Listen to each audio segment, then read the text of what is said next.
Today we've got an absolute unit of a power station that we're going to be looking at and testing out, and this is the AlphaESS AP1000. And this power station is the largest that I've tested, and this is going to be a great model not only for charging smaller capacity USB powered devices like smartphones, laptops, and flashlights, but it's also going to be able to handle devices that run on AC, including many larger devices like appliances, CPAP machines, mini fridges, and much more.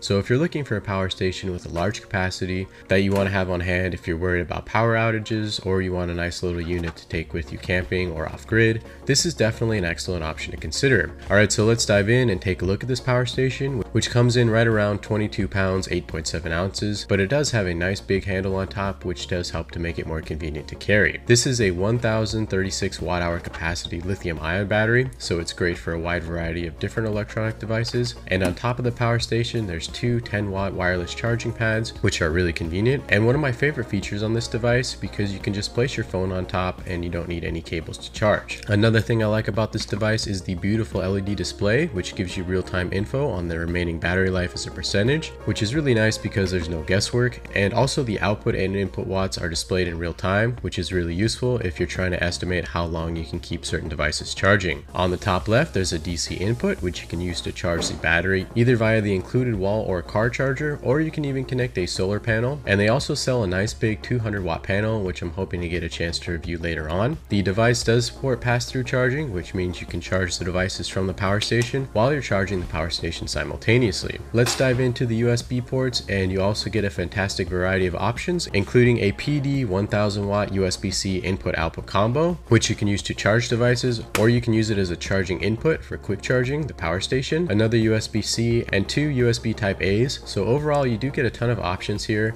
especially when you factor in the wireless charging pads on top. Now it's time for us to check out the AC outputs, and you do get three 110 volt 1000 watt AC outputs, which is more than you're going to find on most portable power stations, and this is a pure sine wave inverter. You also get a car output and two additional DC 5525 ports as well, which brings the amount of devices you can charge simultaneously with this power station to 12, which should satisfy the needs of most people, including myself. There's also a light on the back, which is another convenient feature to have in case you might need to do some work in the dark, or you need to have a backup light source in an emergency. And there's three different standard output modes, and a low mode, which is about 1 watt, a medium mode, which is about 2, and a high mode, which is about 3. Alright, so in order to test this unit, I wanted to put the generator through a blackout scenario, and for this test, we're going to imagine that the power at your home went down, and you want to keep your fridge running while you wait for the power to be restored so your food doesn't spoil. This fridge is a freezer fridge combo from Samsung, and the temperature settings are set more on the cool side, which is how I always keep it running. And for this test, the power station was fully charged up, and the fridge was able to run for 489 minutes before the power station died, which was 8 hours and 9 minutes, which I was really impressed with. And it's safe to say that the fridge would have kept the items cool for at least a few hours longer, so long as the doors remained closed. You could also improve the runtime by keeping greater volumes of liquid cooled in the fridge and raising the temperatures in the fridge to be slightly more energy efficient. There's one more test I'm going to run with this power station, and this is going to be the computer guy on a hot day setup. So we're going to be running some work related devices, including a PC,